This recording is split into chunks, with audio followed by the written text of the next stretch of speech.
დღეს წითელი პარასკევი არის ქრისტეს წამებისა და ჯვარცმის დღე, ყველაზე ძიმე დღე ამარხვაში.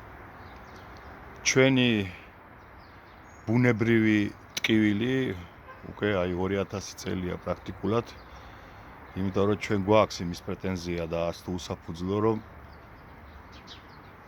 ქრისტესთან ერთად ვეწამეთ და გოლგოთაზე ჩვენი გზა გავიარეთ ქართველმა ერმა.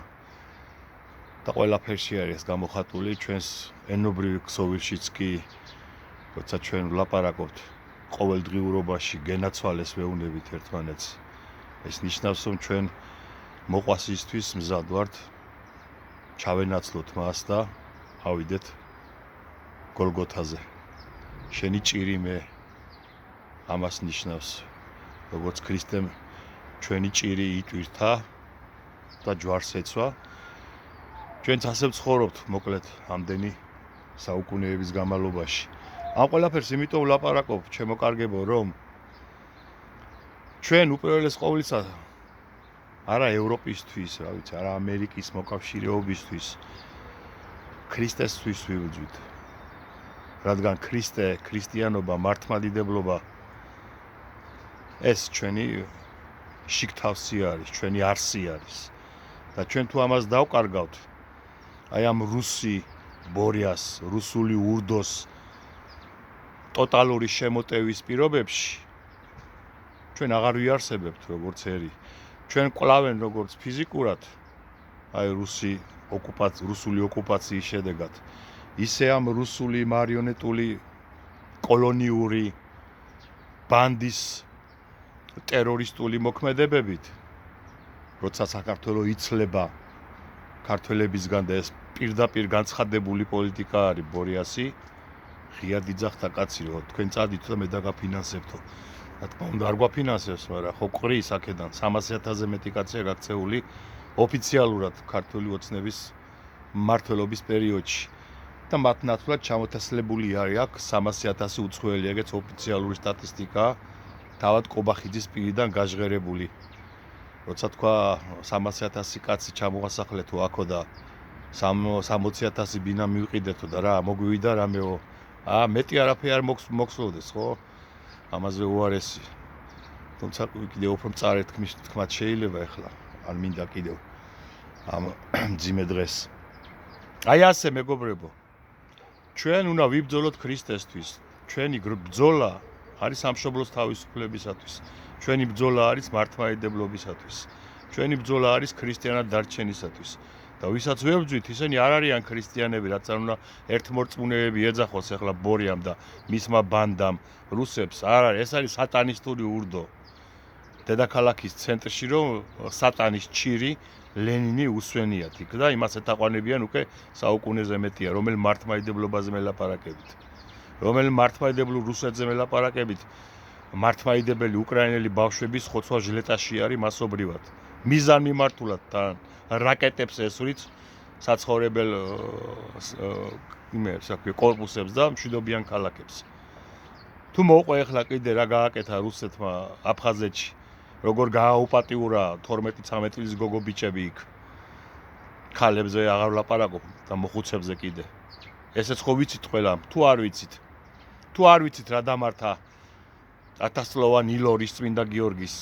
შედით გუგლში და ნახეთ თეთრად კირით გადაღებილი და ხახვის თავდადგმული 1000 წლის ილორის წმინდა გიორგი.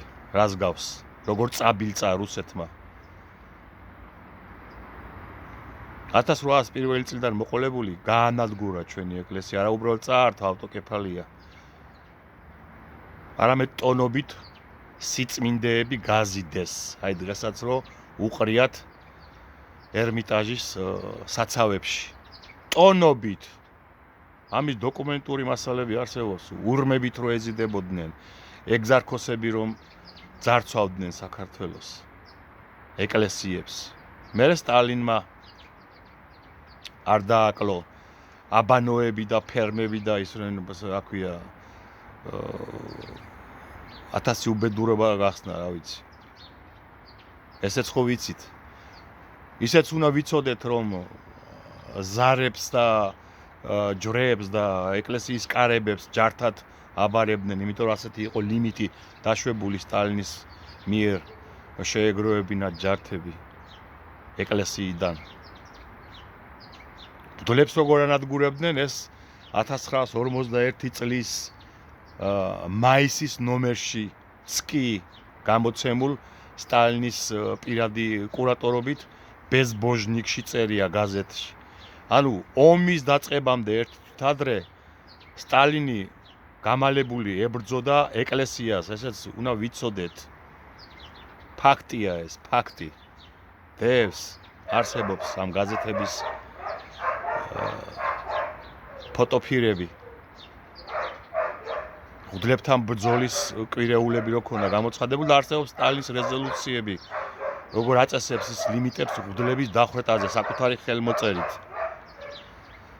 და ისეც უნდა ვიცოდეთ, მოქმედ პატრიარქს კალისტრატე ცინცაძეს 1937 წელს ქალიშვილი ნინო ცინცაძე ბიოლოგი მეცნიერი დაუხრიტა ბაქტერიოფაგის დამფუძნებელ ელიავასთან ერთად და მათ დააბრალა, უცხოეთის აგენტობა თბილისის წყალმომარაგების მოწამვლის დაგეგმა. ხო აბსურდია. მოქმედ პატრიარქს მოუკლა ქალიშვილი. იმიტომ რომ დაემონებინა ის და დამონებული წავდა საწყალი კალისტრატე ქებადიდებას ასხამდა თავისი შვილის ჯალათს. აი ასე ეს ვიცოდეთ ყველაფერი და ამისთვის ვიბრძვით ჩვენ რომ ეს აღარ განმეორდეს, ამას გიყვებით მეგობრებო. რუსეთი არ არის ერთმორწმუნე, რუსეთი არის საქართველოს ეკლესიის და ქართული მართლმადიდებლობის და ქართული სახელმწიფოებრიობის ყველაზე დიდი მტერი, ყველაზე დიდი ჯალათი, იმიტომ რაც მან გვაკადრა არც ერთ დამპყრობელს არ უკადრებია. ეკლესია გაგვიუქმა 1500 წლოვანი და პლუს ბაგრატოვანთა 1000 წლოვანი დინასტია და სამეფო ტახტი. აი ეს არის რუსეთი. დიდება უფალს, დიდება იესოს, რომელმაც ჩვენი გულისთვის, ჩვენი ცოდვებისთვის ეწამა და ჯვარზე გაეკრა. ვიყოთ ღირსნი ამისი. ვიყოთ ღირსი. მართლმადიდებლობის, ქართველობის და ქრისტიანობის და ეს ყველაფერი ისე არ არის ჰაერზე. ამისთვის უნდა იბრძოლო მარად, იმიტომ რომ ქრისტესთვის ბრძოლა არის სიკეთისათვის ბრძოლა, ეს და მარადიული ბრძოლაა და ამისთვის ვიბრძვით ჩვენ. კიდევ ერთხელ ვიმეორებ. ბორიასთან ბრძოლა ნიშნავს მართლმადიდებლობისთვის, ქრისტიანად ყოფნისთვის, ბედნიერებას. რადგან ვინც არ ებრძვის ბორია, ის ღარ აწობს ქრისტეს, იმიტომ რომ ჩუმად არის. იუდას ამბორით გასცემს ქრისტეს პირდაპირ ნიშნულობით. ბორიას ტრაკის ლოკვაში იუდას ამბორით გასცემს ქრისტეს. და არიღებს ხმას ამ უკეთურობაზე, რაც ბორია რუსმა, ამ დივერსანტმა დამართა საქართველოს.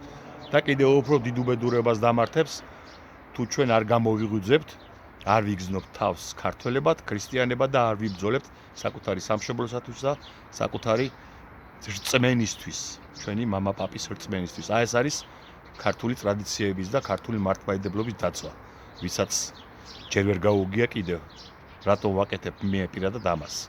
იხარეთ და იმრავლეთ, ქვალავდეთ უფალი და ბრწყინვალე აღდგომის მოლოდინში, ამ უდიდეს სიხარულში გემშვიდობებით. გაავრცელეთ ეს ვიდეო, ბევრმა ადამიანმა გაიგოს სიმართლე.